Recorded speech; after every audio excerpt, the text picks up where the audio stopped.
आप सब गाइस का मेरे चैनल संस्कृत पी यूट्यूब पर आप जाएंगे, संस्कृत स्पेस पी सर्च करेंगे तो संस्कृत संबंधी जो क्लासें हैं, महत्वपूर्ण क्लास जो बोर्ड के एग्जाम में आने वाले जो महत्वपूर्ण प्रश्न है उनकी प्रत्येक क्लास को आप देखिए। जितने भी प्रश्न यहाँ आएंगे बोर्ड पर वो सब आपको बोर्ड का जो एग्जाम है उसमें मिलेंगे। तो इस चैनल को संस्कृत पी चैनल में आपका स्वागत है। आप सब्सक्राइब करें चैनल को और प्यारा सा कमेंट करें, लाइक करें और जो घंटी है घंटी वाले आइकन को ऑन करें, जिससे कि मैं वीडियो डालूंगा तो वो तुरंत ही आपके पास पहुंच जाएगा। ध्यान दें, टॉप 10 प्रश्नों की हम बात करें। क्लास 10, कौन सी क्लास की बात कर रहे हैं? क्लास 10वीं क्लास में 10 प्रश्न जो पाठ्य पुस्तक है समास, चैप्टर का नाम है हमारा समास में से हम प्रश्न ले रहे हैं। 10 प्रश्न ऐसे हैं, टॉप 10 प्रश्न जो वेरी इंपॉर्टेंट जो आपको पेपर के अंदर मिलेंगे। प्रश्न नंबर 1 पर आओ। समास की बात करें, कज्जलम इव मलिनम, ये पद है कज्जलम इव मलिनम, समस्त पदानी, ये समस्त पद है, समस्त पदानी समस्त पद है। तो समास विग्रह करना है, समस्त पदानी समासम विग्रहम, समास समस्त पद आए तो आपको क्या करना है? समास विग्रह लिखना है। तो देखो, कज्जल काजल के समान, मलिन यानी काला, काला है लेकिन उसकी उपमा काजल से की गई है। काजल है जैसे चंद्रमुखम, मुख है लेकिन उसकी उपमा किससे की जा रही है? चंद्रमा से। बहुत से ग्रामीण इलाके में बहुत से उपमा देते हैं कि तू, तेरा मुंह भैंस के समान, तेरा मुंह बकरी के समान। तो मुंह की उपमा किससे की जा रही है? बकरी से। तो यहाँ देखो, मलिन यानी मैला है लेकिन कोयले जैसा नहीं, मैला किसके समान है? काजल के समान। तो इस समस्त पद यहाँ आए तो आपको समास विग्रह लिखना है, समास विग्रह आए तो आपको क्या लिखना है? समस्त पद। तो ये समास विग्रह है, इसका समस्त पद क्या होगा? इनका प्रयोग हो रहा है उपमान, उपमेय, क्रमधारय समास कहते हैं। जब उपमा दी जाती है ना, उपमा आए तो उपमान, उपमेय, क्रमधारय समास। जब आप इस समास का प्रयोग करें तो बीच में इस शब्द का प्रयोग करें, दोनों में समान रूप से विभक्ति। तो यहाँ पहला देखो, कज्जेल, कज्जेल मलिनम, समान विभक्ति नहीं है इसलिए ये नहीं आएगा। कज्जल मलिनम, कज्जल मलिनम ये बिल्कुल सही है। काजल के समान मलिन, काजल के समान मलिन। कज्जलम मलिनेम ये भी क्या है? गलत। तो इसका करेक्ट उत्तर होगा कज्जल मलिनम। देखो, नोट, ये प्रश्न अनेक तरीके से आता है। ध्यान दे, बोर्ड किसी भी प्रकार से गुमराह करे आपको, बोर्ड में इस प्रकार से भी आ सकता है क्वेश्चन, कज्जल मलिनम डुमम मुदंती सतशक्तियानम। ध्यान दे, इसके साथ अनेक प्रश्न तैयार होंगे। ध्यान दे आप यहाँ पर, काजल के समान मलिन, डुमम धुआं, मुदंती यानी छोड़ती है, सत्य यानी सैकड़ों, शक्ति यानी मोटर गाड़ियां, सैकड़ों की संख्या में जो मोटर गाड़ियां हैं वो किसके समान? मोटर गाड़ियां 100 से भी ज्यादा, अनेक मानवों के बीच में काजल के समान मलिन धुआं छोड़ती है। ये लाइन आ गई। अब यहाँ रेखांकित, ध्यान दे, सब कुछ भूलकर अपना लक्ष्य क्या गया? रेखांकित, केवल रेखांकित पद पर देखो, ये रेखा खींची हुई है, रेखांकित, रेखांकित समस्त पदानी। अगर समस्त पद है तो आपको क्या करना है? समास लिखना है। समस्त पद आए तो समासम, समस्त पद आए तो समासम विग्रह, समास का क्या करना है? विग्रह करना है। और समास आए तो आपको क्या लिखना है? समस्त पदानी लिखना है। दो कहानी है, देखो, एक तो क्या होता है ध्यान दो सामने, एक तो क्या होता है समस्त पद और दूसरा क्या होता है समास विग्रह। समास विग्रह है सर्दी और गर्मी, तो ध्यान दे समस्त पद आए तो भैया आपको समास विग्रह करना है, और समास विग्रह आए तो आपको क्या करना है समस्त पद। ज्यादा करने की जरूरत नहीं है, केवल दो या समस्त पद आए तो आप समास विग्रह करें, समास विग्रह आए तो आपको क्या करना है समस्त पद। एक दो दोनों में से एक कार्य करो, पहला नंबर का है तो दूसरा नंबर का कार्य करो, और दो नंबर का है पहले नंबर का कार्य करो। और साथ में यहाँ ध्यान दे साथ में समासस्य नाम अपि लिखत, समास का नाम भी लिखना है। यहाँ अगर आपने समास का नाम नहीं लिखा तो प्लस आधा अंक यहाँ और आधा अंक यहाँ, तो जो आए इस प्रकार से निर्देश आए तो आपको समास का नाम लिखना है।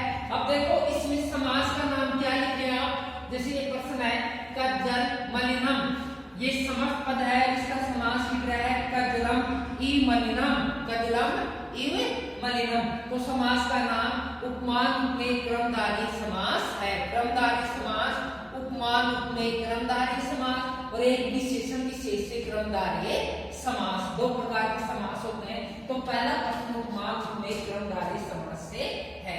प्रश्न नंबर 2 देखो, प्रश्न नंबर 2 में आप देखिए, प्रश्न नंबर 2 की हम बात करें गलबद्ध संग्रहालय, पाठ नंबर 2 में से, ये पाठ नंबर 1 में से प्रोफेसर हरिदास शर्मा सूची प्रेम से आया है।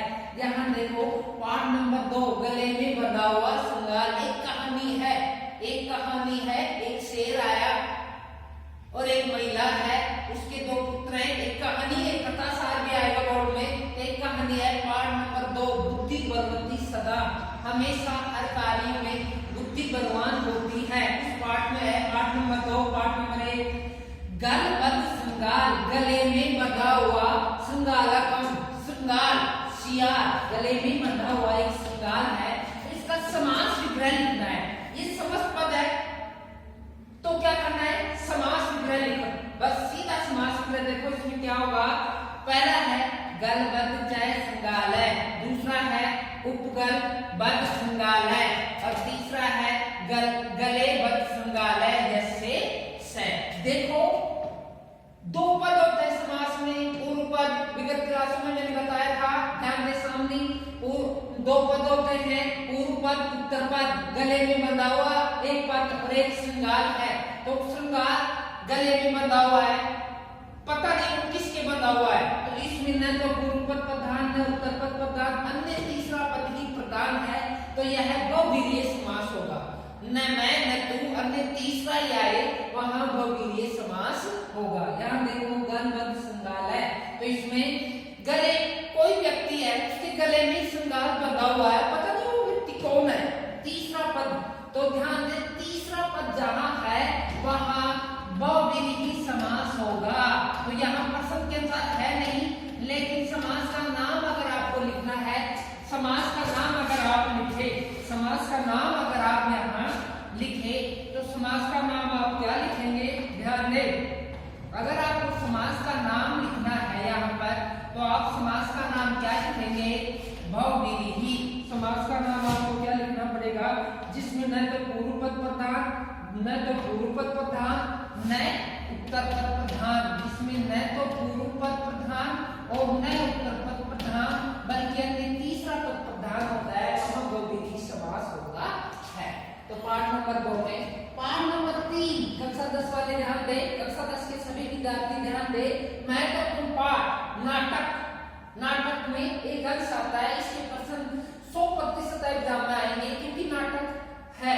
तो खुश चय लव चय, खुश चय लव चय, देखो एक चय से चाचा नहीं, चय से चम्मच नहीं, चय से और इस चय का खेल देखो, इस चय का खेल संस्कृत में आप चय पर आएंगे तो एक समास होता है जो चय पर आधारित होता है, चय पर टिका हुआ है, तो वो समास कौन सा होता है, द्वंद्व, द्वंद्व समास।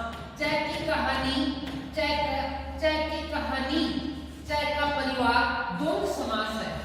तो ध्यान दें सभी विद्यार्थी, मौन सामने दे, मोहन बताएगा, मोहन खड़ाओ, बता इसमें उस चय लव चय ये है, इसमें कौन सा समास है बताओ?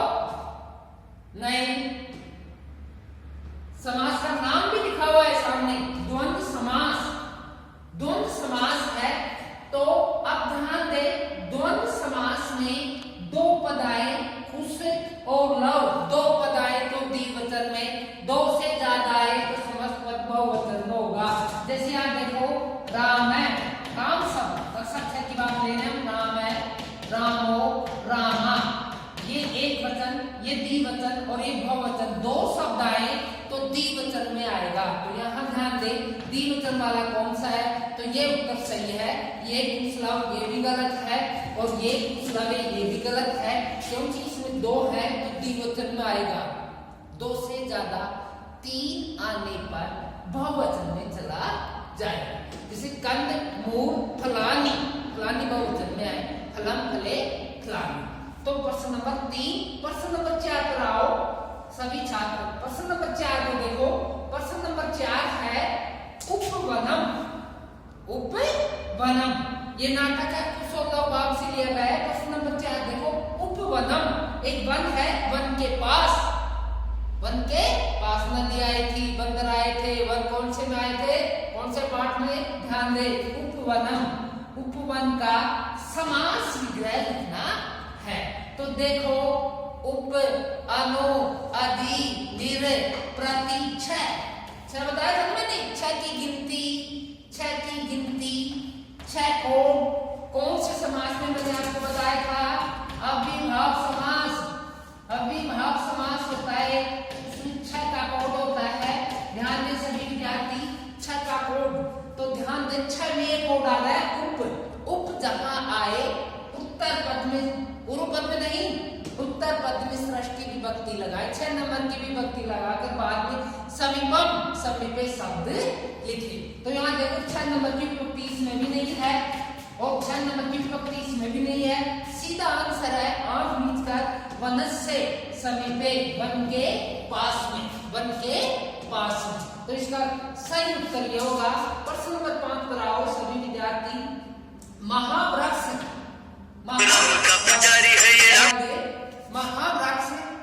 महावृक्ष समास विग्रह लिखत, महावृक्ष का समास विग्रह लिखो।